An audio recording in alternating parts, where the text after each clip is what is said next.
என்னோடய வாழ்க்கையில் என்னோடய வீடு வந்து பார்த்திங்கன்னா சின்ன வீடு தான். ஃபஸ்ட்டு வாடகையில் தான் இருந்தேன் பள்ளத்தெருவில். அதுக்கப்புறம் நெக்ஸ்ட்டு கொண்டு போனார், லீஸில் கொண்டு போனார் ஒரு 2 லட்ச ரூபாயில். இதுக்கப்புறம் இப்போ நடந்தது புது வீடு எனக்கு ஆண்டவர் ஒரு ஹவுசிங் போர்டில் எனக்கு கொடுத்தாரு.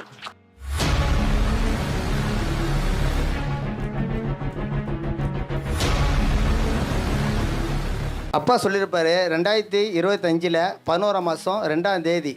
அப்போ நம்ம ஞாயிற்றுக்கிழமை இருக்கும்போது இந்த டைரியில் எல்லாம் எழுதுங்க, உங்களுக்கு என்னென்ன வேணுமோ அதை எழுதுங்கன்னு அப்பா சொன்னார்.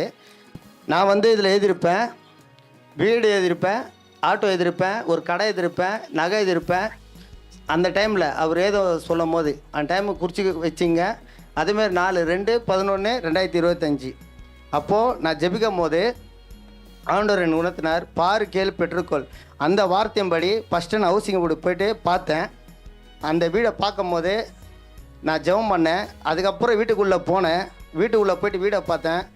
வீடை பார்த்துட்டு அந்த இடத்துல ஒரு ஜெபத்தை பண்ணிவிட்டு நான் வந்தேன். இப்போ இந்த வீடு வாங்கினோன்னா நம்மளுக்கு என்ன தேவைப்படும்? காசு தேவைப்படும். அப்பா வந்து அந்த காசை வச்சு பீரோவில் வச்சு நிறைய எப்படி அதை நம்ம சேர்க்கணும், அதை எப்படி நம்ம பண்ணால் அந்த பணத்தை நம்ம என்ன பண்ணலாம், அதை கொண்டு வரலாம் அப்படின்னு ஐயா சொன்னதுனால சில விஷயங்கள் நான் பண்ணேன். வீட்டில் வெள்ளிக்கிழமை சொல்கிறாங்க ஆஃபீஸில், உங்கள் வீடை வந்து முடிய போது, திங்கக்கிழமை நீங்கள் காசு கட்டலைன்னா உங்களுக்கு கேன்சல் ஆகிடும் அப்படின்னு சொன்னாங்க. ஆய்வனவரே நீங்கள் தான் இந்த வீடு தரேன்னு சொன்னீங்க, இப்போ கேன்சல் ஆகும்னு சொல்கிறாங்க. 2 நாளில் 6,09,000 கட்டணும் பேங்க்கில், அதுவும் டிடி எடுத்து கொடுக்கணும். நான் என்ன பண்ணுறது ஆண்டவரே, 2 நாள் தான் இருக்குது, நான் எப்படி இதை கட்ட போகிறேன்? ஆனால் ஆண்டவர் 6,09,000 எனக்கே அதை சேர்ந்தாருங்க பாருங்கள். அதை கட்டியிருப்பேன் அந்த இடத்துல. அங்கேயே நிறைய கொஞ்சம் போராட்டம் தான் இருந்தது. அந்த செக்கு இருக்குது பார்த்தீங்களா, அதுதான் மிராக்கல் எனக்கு.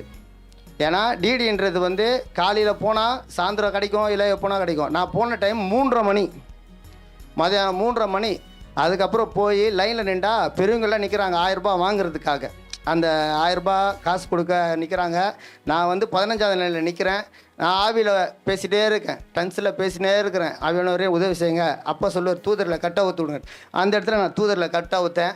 அந்த இடத்துல செக்கு அவங்க காசை வாங்கினேன்னா இப்போ இவ்வளோ காசு எடுத்துகிட்டு வரேன் இந்த டைமில், நீ காலைல வர வேண்டியதான், நீ அமௌண்ட் எடுத்துன்னு வந்துட்டேன்னு. அதுக்கப்புறம் அவங்க என்ன பண்ணாங்க, உடனே போட்டு அந்த டிடி எடுத்து உடனே எனக்கு கையில் கொடுத்தாங்க. அதே 5:30 மணிக்கு திரும்பி ஆஃபீஸில் கொடுத்தேன். மறுநாள் அது எனக்கு செய்யப்படுறாங்க. இது எல்லாமே தேவனால் உண்டானது.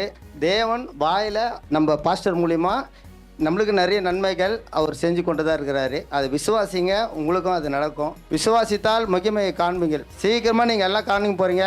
இந்த வருஷம் உங்களுக்கு எல்லாமே புது வீடு வரப்போகுது.